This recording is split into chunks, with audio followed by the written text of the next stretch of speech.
সে পক্ষ থেকে বলছি, তোমরা যারা কলকাতা বিশ্ববিদ্যালয় এডুকেশন অনার্স নিয়ে ফার্স্ট সেমিস্টারে পড়ছো, তাদের জন্য আমরা পড়ার বিষয়ের পক্ষ থেকে DSCC 7-এর যে 2 নম্বরের গুরুত্বপূর্ণ প্রশ্ন তার আমরা সাজেশান নিয়ে এসেছি।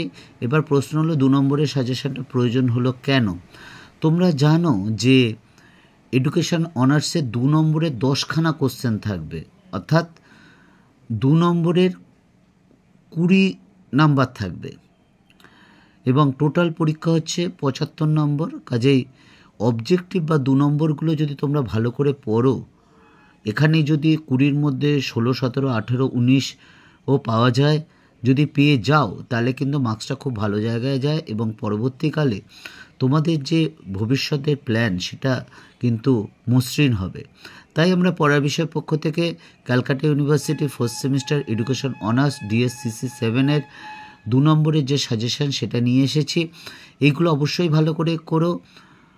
কাজেই তোমাদের এইগুলো যদি করো তোমরা কিন্তু অবশ্যই পরীক্ষায় কমন পাবে এবং 20-তে ভালো বেশ নাম্বার পাবে। তা চলো শুরু করি।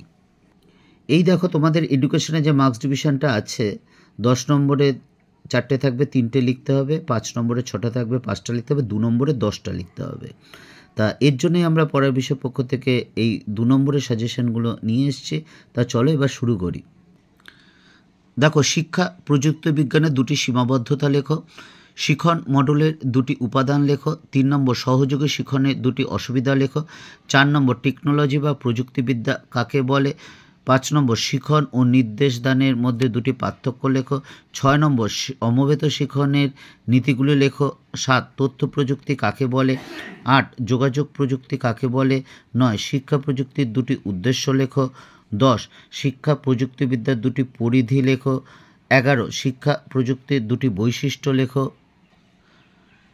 12 শিক্ষা প্রযুক্তিবিদ্যার 2টি কার্যাবলী লেখো, 13 শিক্ষা প্রযুক্তিবিদ্যার 2টি সুবিধা লেখো, 14 সহযোগিতামূলক শিখনের 2টি গুরুত্ব লেখো, 15 যৌথ বা সমবেত শিখন কাকে বলে ও নীতি লেখো, 16 সমবেত শ্রেণীকক্ষের 2টি বৈশিষ্ট্য,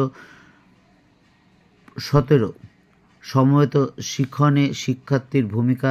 তোমরা একটু দেখে লিখে নিও, এগুলো কিন্তু লিখে মুখস্থ এবং ছোট্ট করে টু দ্য পয়েন্ট কিন্তু উত্তর দেবে। এডুকেশনের সবচেয়ে গুরুত্বপূর্ণ ব্যাপার হলো যেটা টু দ্য পয়েন্ট উত্তর দেওয়া এবং ছোট পয়েন্ট করে কিন্তু উত্তর দেওয়া।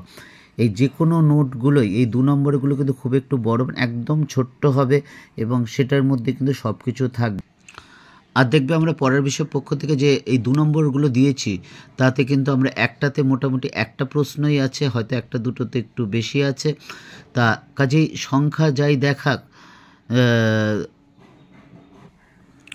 29টা দেখো, তথ্য ও যোগাযোগ প্রযুক্তি অর্থ লেখো, 30 তথ্য প্রযুক্তি শব্দটির উৎপত্তি লেখো, 31 সফটওয়্যার ও হার্ডওয়্যার কাকে বলে, 32 উপাত্ত কাকে বলে, 33 শিক্ষাক্ষেত্রে তথ্য ও যোগাযোগ প্রযুক্তির প্রয়োগ লেখো, 34 ব্যবসার ক্ষেত্রে ICT ব্যবহারের সুবিধাগুলি লেখো, 35 ইমেল কাকে বলে। তা আমরা পড়ার বিষয়ের পক্ষ থেকে আমরা হিস্ট্রি এবং এডুকেশন অনার্স, এছাড়া history, pol science, philosophy, education major বা মাইনর এবং IDC history, pol science, philosophy, education এছাড়া নোট এবং সাজেশন দিয়ে থাকি। আমরা পড়ার বিষয়ের পক্ষ থেকে আমি ব্যাপারটা পরিচালনা করলেও আমি একক নই, আমার দীর্ঘ 23-24 বছর শিক্ষকতার অভিজ্ঞতা, এছাড়া আমি ছাড়া আরও 13 জন শ্রদ্ধেয় শিক্ষক শিক্ষিকা আছেন যারা বিভিন্ন স্কুল কলেজের সাথে যুক্ত। এর মধ্যে আমার থেকে বেশ কিছু সিনিয়রও আছেন এবং জুনিয়রও আছে এবং আমার বেশ কিছু সহকর্মী বা আমার সহপাঠী, তারাও কিন্তু আমাদের এই গ্রুপটাকে পরিচালনা করতে সাহায্য করছে এবং একটাই উদ্দেশ্য, যাতে আমাদের শিক্ষার্থীদের কোনো মতে আমরা যদি একটু হলেও এগিয়ে দিতে পারি এবং আমরা যা দেব সম্পূর্ণ আমাদের চ্যানেলের মাধ্যমে, অন্য কোনো মাধ্যমে নয়। তোমাদের যা দরকার আমাদের জানিও, আমরা চেষ্টা করব তোমাদের সমস্যার সমাধান করার। আর সবচেয়ে বড় কথা, তোমরা ফার্স্ট সেমিস্টারে পরীক্ষা দিতে চলেছ।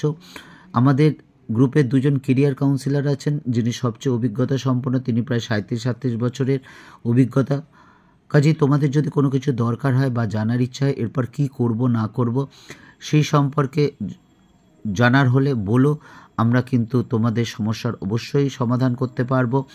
আর আরেকটা ব্যাপার, বোর্ড প্রশ্ন করবে, ইউনিভার্সিটি কোশ্চেন করবে, কাজেই তোমাদের একটু পড়তে হবে। কেউ জানে না, কেউ যদি বলে 20টা কোশ্চেন দিলে এর মধ্যে আসবে, সেটা একটু অসুবিধা আছে।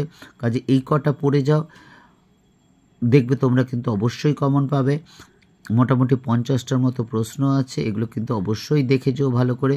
পড়ার বিষয় পক্ষ থেকে এতটুকুই। অগ্রিম শুভেচ্ছা রইল সকলের জন্য।